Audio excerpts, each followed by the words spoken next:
Hello and welcome to Spikenard Culture, a creative leadership podcast. I'm Stephen, your host, and this week I'm going to be talking about the war on fear.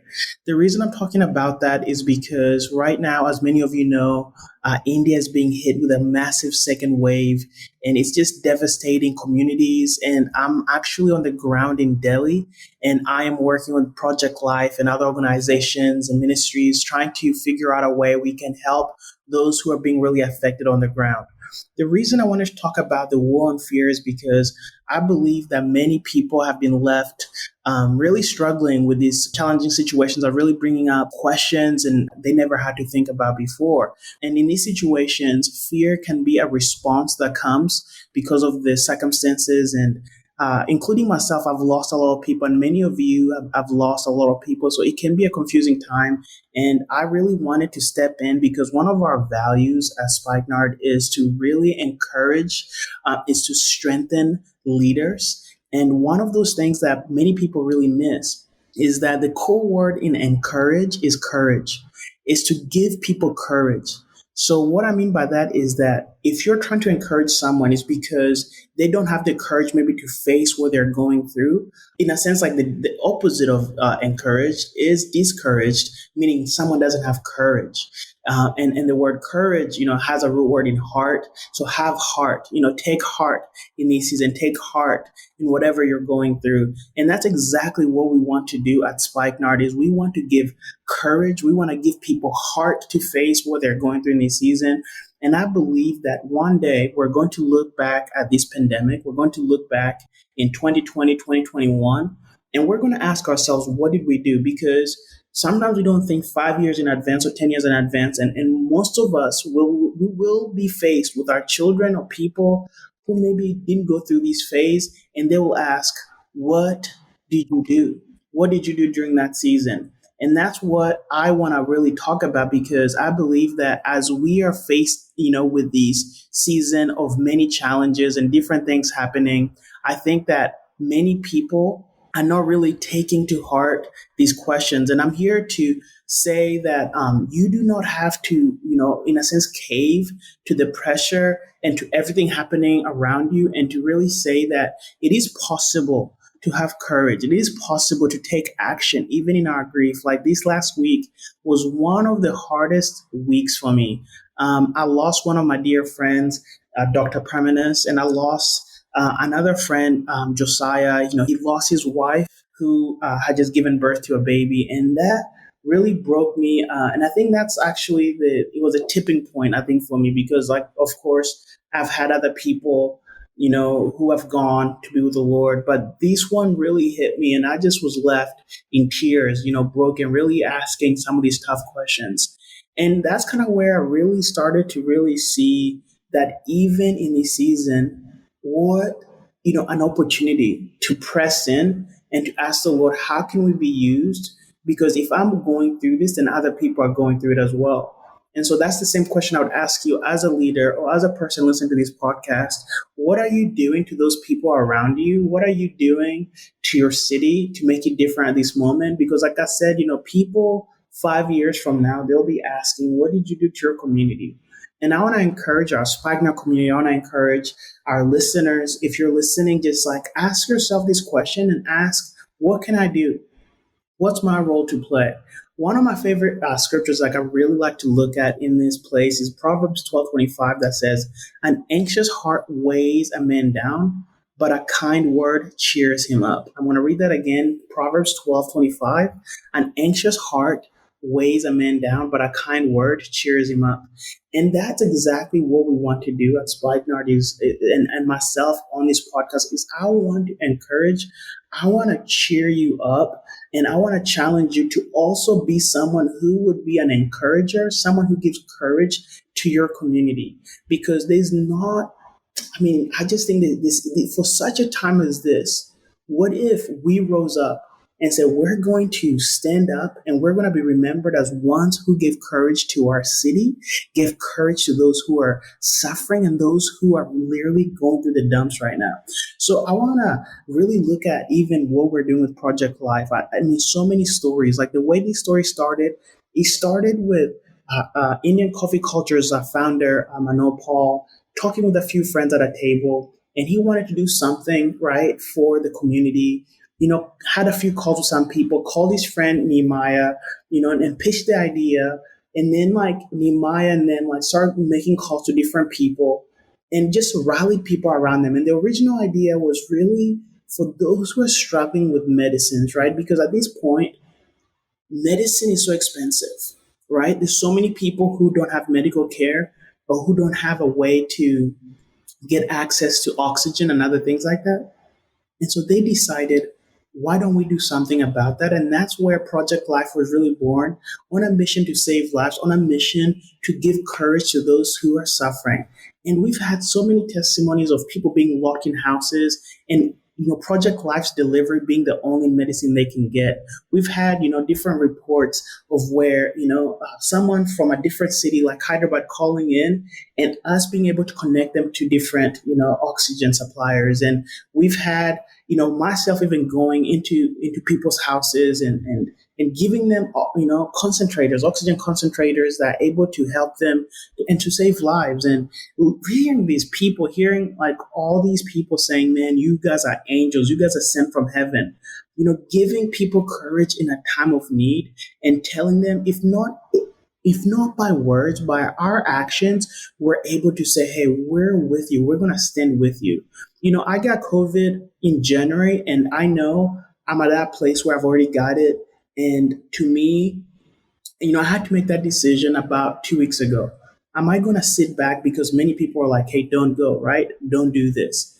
But I had to sit back and ask myself, am I going to cave to fear to go into Delhi? Because I was in Hyderabad at this point, and I had just tested negative for COVID. I'd already got it, I know, a while ago. And I just had to ask myself, like, the thing that kept coming up is my life more precious than the ones who are losing in Delhi? Because I know where I'm going. And for me, it was a decision that I had to make on the premise that I want these people, I want to be a light.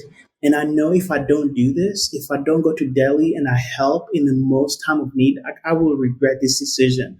I will regret it because I knew I chose my life over helping and over being an encouragement to my city, to my nation, to my friends who needed me on the ground. And I want to ask you the same question. What are you doing right now with your finances, with your time, with your energy? What are you doing?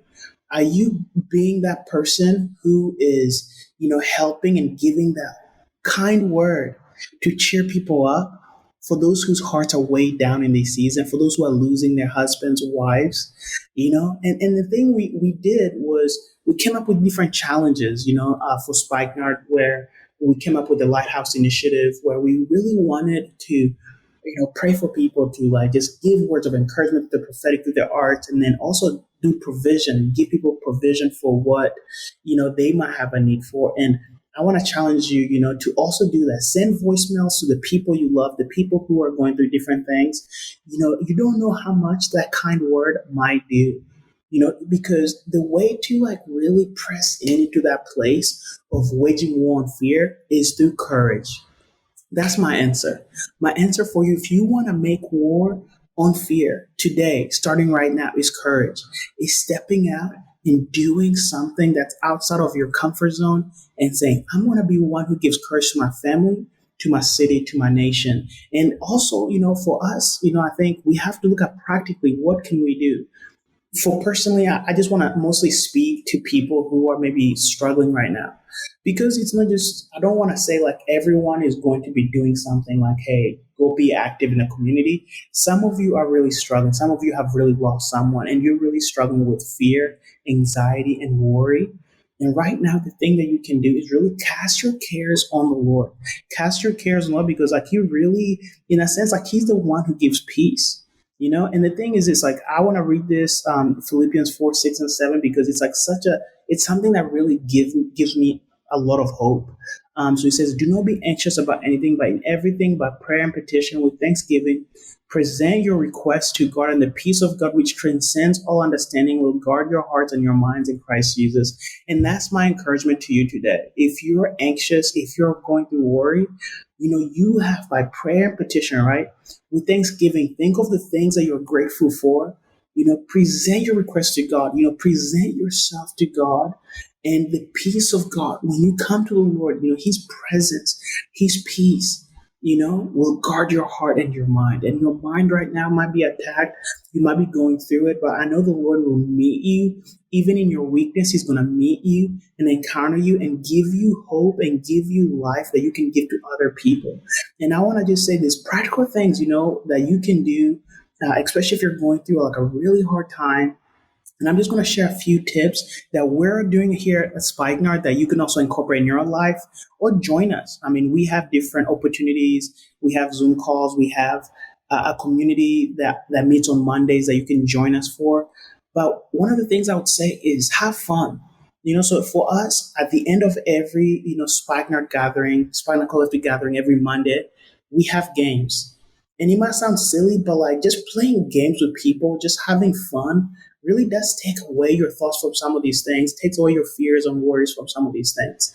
The other thing is talk to someone. We have the Lighthouse Initiative, and if you DM us, we'll be able to talk with you, even here on our Spikenard Culture Instagram pages. Like, contact us when we want to talk to you. We want to encourage you. We want to give you, a way out. We want to also say, exercise. A lot of people, right now they feel lethargic. They don't want to get out their bed, but just get out, go for a walk. Just take some time to really exercise and get active, because that will just get your mind off of things. Last week actually was Mental Health Awareness Week, and we had different, counselors on there, mental health practitioners on there, and we want to encourage people to get professional help. Do not get into the stigma of like, oh, I'm crazy, or this is too much. Why should I go get help? But I just want to encourage you guys, go get help. I got help. I lost my brother when I was in university, and getting a professional to help me process through what I was going through helped me so much. And I just want to encourage you guys to do the same thing.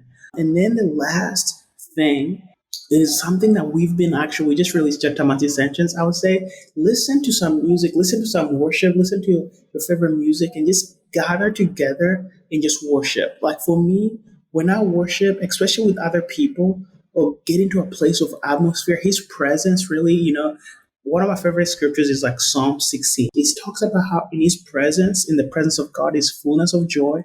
At His right hand, pleasures forevermore. And I just always believe in that. And I just encourage you guys to really read that and press into that, knowing that in His presence is fullness of joy. It's not half, it's fullness of joy. And I know that if you actually present yourself today, present yourself this week, God is going to renew your strength. It is going to give you courage so that you can be an encouragement to others. That you can overcome fear, you can overcome anxiety and hopelessness, and that you can become the pillar of strength. You can become that person that can become a light, can become a beacon of light in this season, because we need all of us to stand up. What if all of us became selfless? All of us are going through it. This week was one of the worst weeks for me. And I think the best thing I can do is take my pain, take everything I'm going through, and go and serve other people, right? Honor other people, and just like give them encouragement, give them courage to step into their call, to step into the season they're doing. And so I just want to share that word with you this week, and join us next week. We'll be having more content for leaders and other people who call Spikenard family. And so I just want to say thank you for listening, and I'll see you next week.